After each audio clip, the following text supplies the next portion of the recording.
law, the Alabama Senate just passed an almost total ban on abortion, even in cases of rape and incest. It's a move that's specifically aimed at challenging Roe versus Wade. And Supreme Court Justice Stephen Breyer sent out what is an ominous warning that it may be possible. So, will they overturn it? Sonny? Oh, take it as a lawyer. I think it will certainly reach the Supreme Court.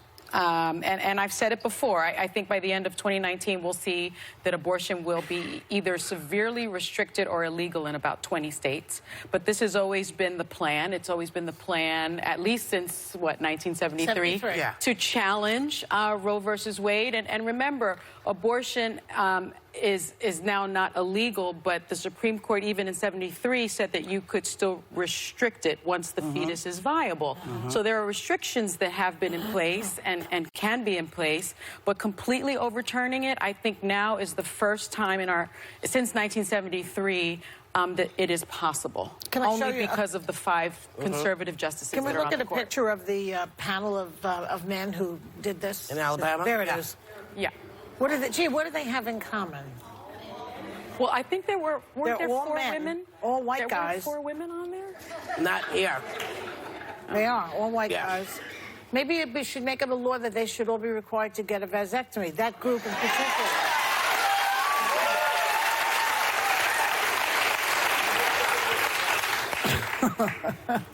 Yeah. That would solve the problem. There are only 4 women in the Alabama Senate, which is... And they didn't vote for it? No. No. No. And actually 2 Republicans stayed out of it, as a matter of fact. Yeah. I think I agree with you that it's intended to go to the Supreme Court. In fact, the co-sponsor of the bill, House Representative Terry Collins, said, quote, "The bill's purpose is to hopefully get to a Supreme Court and have them revisit the actual decision, which was, is the baby in a womb a person?" So it's a conversation that people have across the country all the time, whether or not you believe life begins at conception. I've been very clear. I received the Americans United for Life Woman in Media Award. I've been very clear on my stance on this. I think this is a conversation that is going to continue to be had, and I actually don't think it's going to be repealed, because I do think there are, and actually statistically I found this interesting because I was actually curious about this, that Americans are actually extremely split on this topic. 47% of Americans identify as pro-life, 47% identify as pro-choice, according to a February Morris poll. Excuse me. 6 missing. 6% missing. Who are the other? Yeah, undecided. They don't know. Or they don't Probably. They haven't They don't learned have a about the decision. birds and the bees. That's 6%. It's just such an... I think we said it the other day. It's just such a nuanced It's hard issue. for people. It's just really hard Well, for people, it's a very personal, It is. intimate Yes. conversation for Yes. everyone, no matter where you stand It on it. is. And again, I think we all know that I feel very different than everyone on the panel, but I also think that it's why it's hard to talk about in morning television in this way, because it is something that evokes such intense emotions on I think this is the battleground culture issue in America today. But just FYI, sorry, Alabama ranks 37th in child care services out of 50 states, and then 46th in health care, and 50th in education. Hello? Well, it's, you know, more than anything, you know, this, you know, one of these gentlemen went on to sort of make a biblical reference. And what happens if you're an atheist? What happens if you do not subscribe to other people's religious beliefs? The thing about this country is, not was, is that we are all allowed to practice the religion of choice and not to practice if it's not part of your life. So I don't know why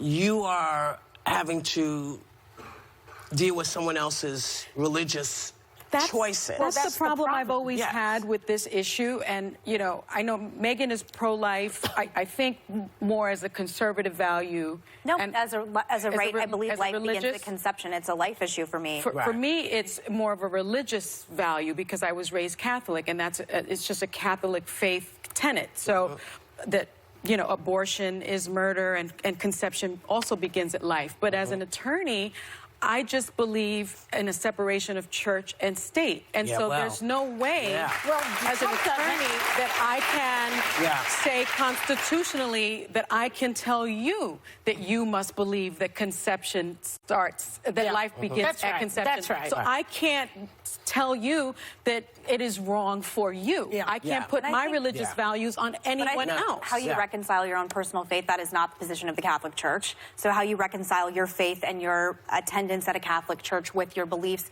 is your own personal decision, but don't present it like the Catholic Church is in agreement with what you just said. They are not. No. And No, I will say that... Yeah, no, that I know, wasn't but what you I think meant. the That wasn't idea what you that... meant. I know, but I think the idea that the Catholic Church is sort of like... But if you're a lawyer, your Catholicism is... No, that the No, Catholic- she's Church- speaking strictly for myself. herself. The Catholic Yeah, Church she's- has a pro-life position, and the Catholic Church's position is actually actually- pro-life across the board. The Catholic Church is anti-death penalty. The Catholic Church is pro-gun control. The Catholic Church is they are. is Yeah, pro-life. I mean, right. it's a sort of an across-the-board pro-life You know, I went to a position. Planned Parenthood event last week, and one of the things they suggested for women to do is tell each other stories, tell the stories, put on Facebook what happened to you when you got a botched abortion. And when people start to hear what happens to a woman who has to get a back alley abortion and how dangerous that is, talk about preserving life. You could kill the woman because of this law being reversed. People don't remember that one of the reasons it became legal was so it could be done cleanly. Right. And you could go someplace which wasn't a back alley. That was the whole point, you know, because women were being found in bathrooms. Yeah. Women were being found in apartments that had been abandoned. You know, when a woman decides that she cannot do this, she does what she needs to do. Or in the old days, she did. Yeah. That's what she did. She drank Drano, she drank Tide, you know, with All tea and sorts of coffee, all kinds of stuff, throw themselves down the stairs. So in order to stem that, they made this legal so that you could go to some place where you didn't have that outcome. So there's a lot going on with this, but when we come back, we have a new statistic for you that kind of balances many questions and brings many more. We'll be right back. You'll find out what it is.